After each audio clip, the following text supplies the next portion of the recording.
menyalakan TV. Seperti kepingan salju. Dia bertingkah seperti bayi dan menyuruh kakeknya membayar tagihan TV.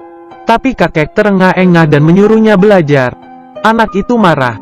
Tidak ingin mengeluarkan uang hanya untuk obat. Kakek menjelaskan bahwa ia sedang sakit. Dia ingin minum obat dan tidak mau menonton TV. Anak itu tidak mendengar. Dia pergi ke rumah tetangganya. Di rumah tetangganya seorang anak sedang menonton TV. Dia mengambil remote TV. Mereka bertengkar. Kalau kau tidak mau menonton, cepat pergi. Sangat memalukan. Dia memutuskan untuk pulang. Di rumah dia melihat kakeknya batuk parah. Dia merasa tertekan. Kakek, ayo kita nyalakan kompor. Menghangatkan kakek yang batuk. Kakek tertawa. Bukankah kamu sudah di sini bertahun-tahun? Telepon berbunyi, pasti ayahmu. Dia dengan senang mengangkat telepon. Ayahnya selalu mengucapkan dua kalimat ini. Apa kamu sehat? Sekolahmu bagaimana? Saya tidak pernah bosan. Dia selalu menjawab dengan serius setiap pertanyaan. Seolah-olah ini adalah saat paling bahagia. Orang tuanya bekerja di kota.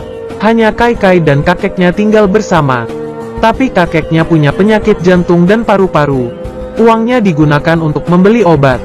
Tidak bisa membayar acara TV. Kai-Kai masih anak-anak. Tidak peduli dengan keadaan. Dia ingin menonton TV. Hari itu, kakeknya memasak. Tapi tiba-tiba batuk dan tubuhnya gemetar. Kai-Kai berkata biarkan dia yang memasak. Kakek masih berjuang. Anak baik, kamu masih muda. Kai-Kai berkata. Saya sudah di kelas 3. Setelah berbicara dia duduk di depan kompor. Mengikuti kakeknya. Abis makan dia pergi ke sekolah. Kakek bergegas. Kai-Kai berkata ya bisa pergi sendiri. Tapi kakek keras kepala. Kai-Kai setuju. Selesai sekolah di sore hari. Kakek kembali menjemputnya. Kai-Kai dengan cepat berlari masuk. Melihat seekor anjing, dia berkata aku bermimpi ayah dan ibuku. Mereka memeluk dan menciumku. Tetapi ketika saya berbalik saya melihat mereka tersesat. Saya mencari dan terus mencari. Ayah ibu kalian di mana? Kalian pergi kemana? Dia mulai menangis. Bagaimana mungkin aku tidak merindukan ayah dan ibu? Dia hanya tidak ingin kakeknya khawatir. Kemudian dia menyeka air matanya. Mendengarkan TV tetangga di malam hari. Kai-Kai berjalan tanpa sadar. Di luar pintu. Tetapi saya menemukan bahwa dia tidak bisa masuk. Dia harus pulang lagi. Kakeknya melihat wajahnya. Bilang dengan ramah. Dia ingin belajar. Anjing itu mengambil sepatunya dan duduk di atasnya. Seperti pendengar setia. Malam akhirnya berlalu. Dia lupa akan masalahnya. Hari kedua di sekolah. Dia tidak melihat kakeknya menjemput. Dia berlari ke rumahnya. Terburu-buru pulang. Anjingnya menunggu di depan pintu. Dia berteriak memanggil kakeknya. Tapi tidak ada jawaban. Tetangganya bertanya dengan bingung. Kenapa kamu menangis? Seseorang sedang mengadakan pesta. Kai-Kai lari. Akhirnya dia melihat kakeknya duduk di sana. Dia merasa lega. Menangis dan memeluk kakek. Dan berjanji untuk merawatnya. Sejak saat itu kehidupan mereka kembali damai. Tapi penyakit kakek semakin parah. Menonton kakek yang sedang memasak. Memberinya tempat duduk. Dan dia mulai memasak. Kakek menghela napas lega. Mulai sekarang Kai bisa membuat mantau. Saat ini mereka tahu kalau penyakit kakek sudah parah. Mengirim uang untuk membeli kompor. Suhu ini cocok untuk kakek. Tapi terlalu panas untuk dirinya. Jadi saya akan pindah ke ruang lain.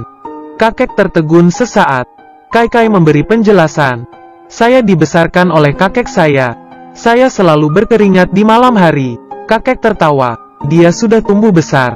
Lalu pergi ke ruang lain untuk tidur dengan selamat. Dia bermain dengan anjingnya. Sampai kakek menyuruhnya untuk tidur. Hari kedua pagi hari. Kai-Kai bangun untuk memasak. Baru saja memulai.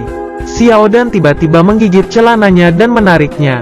Mengikutinya ke kamar kakek. Tapi menemukan kakek yang kesakitan. Dia memanggil kakeknya. Tapi tidak ada reaksi. Tiba-tiba dia melihat kompor. Saya tahu dia keracunan karbon. Dia dengan cepat menelpon 120. Kakek dibawa ke rumah sakit. Kai-Kai menelpon ayahnya. Tidak ada yang menjawab. Dia menangis menutup telepon. Dia mengambil air dan membawanya ke rumah sakit. Sesampainya di sana, Melihat beberapa perawat berdiri di sampingnya, kakinya seperti tertahan, tidak bisa bergerak. Tepat saat dia bingung, perawat itu melepaskannya. Kakek yang duduk di belakang terlihat. Kai langsung memeluk kakek. Kakek bergegas mendekat. Kakek berkata dia tidak takut mati. Tapi aku takut kamu sendiri. Kai berterima kasih pada dokter, menurunkan kepalanya.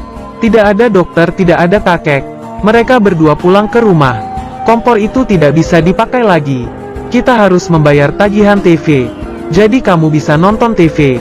Tapi Kai menolak. Dia ingin belajar di malam hari.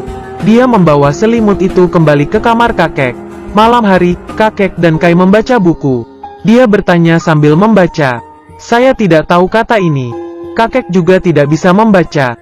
Jadi tidak masalah. Baca saja kata yang kamu tahu. Dia terus membaca. Tidak lama, turun salju. Kakek tidak lagi mengantar Kai ke sekolah. Setiap kali dia pulang, kakek menghangatkan tangan Kai. Sampai Kai merasa hangat. Namun kehangatan itu tidak bertahan lama. Setiap pagi, Kai bangun dan memasak. Anjingnya kembali menggigit celana dan menariknya.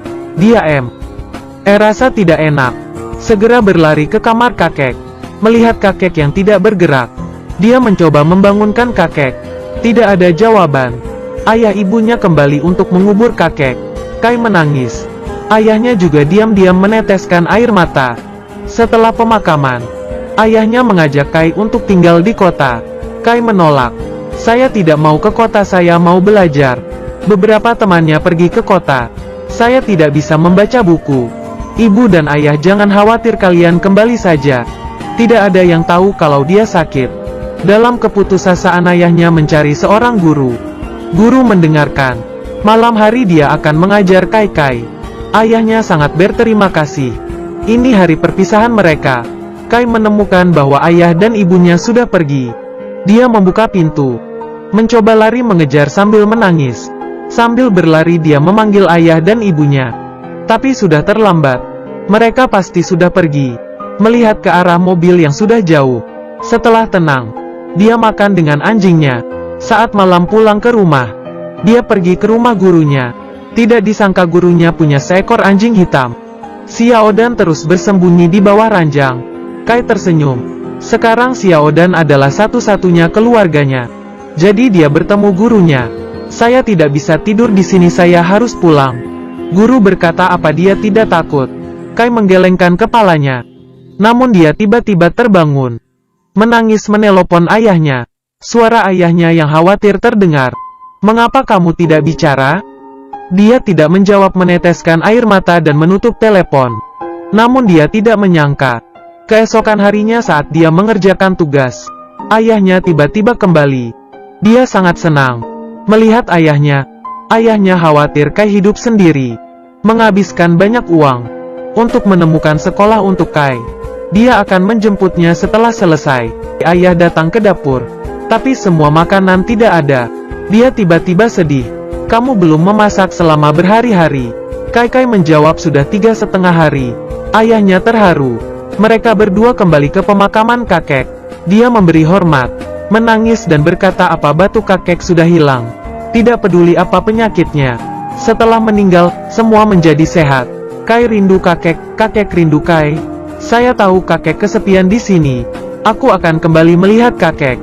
Kemudian Kai mengemasi barangnya dan membawa Xiaodan bersamanya. Namun Kai tidak menyangka, di dalam mobil, ayahnya mengatakan seekor anjing tidak boleh masuk. Tidak ada tiket untuk anjing. Di kota, ayah akan membeli anjing untukmu. Kai marah dan berteriak, saya ingin membawanya. Supir bus marah. Ayah tidak punya pilihan selain meninggalkan Xiao dan menggendong Kai ke dalam bus. Melihat Xiao dan dari dalam bus, Kai menangis, tidak mau ke kota. Izinkan saya turun. Hanya Xiao dan yang ia punya. Dia akan ketakutan pada malam hari. Ayahnya melihat dia dan tidak dapat berkata. Dia berteriak pada Xiao dan, kamu cepat lari, kita bertemu di depan. Anak-anak yang tertinggal selalu menjadi perhatian. Orang tua bekerja jauh. Anak hidup dengan kakek nenek. Kehidupan seperti ini menyebar di masyarakat. Tapi, kita tidak bisa mengatakan bahwa orang tua salah. Karena mereka ingin anak-anaknya hidup lebih baik. Apa yang harus dilakukan untuk mental anak? Mungkin ini adalah sesuatu yang setiap orang tua khawatirkan. Agar dapat tenang, tidak perlu risau. Jangan tanya siapa saya. Saya adalah orang yang ingin menceritakan cerita bagus. Untuk teman yang menonton ini, jangan lupa memberi komentar.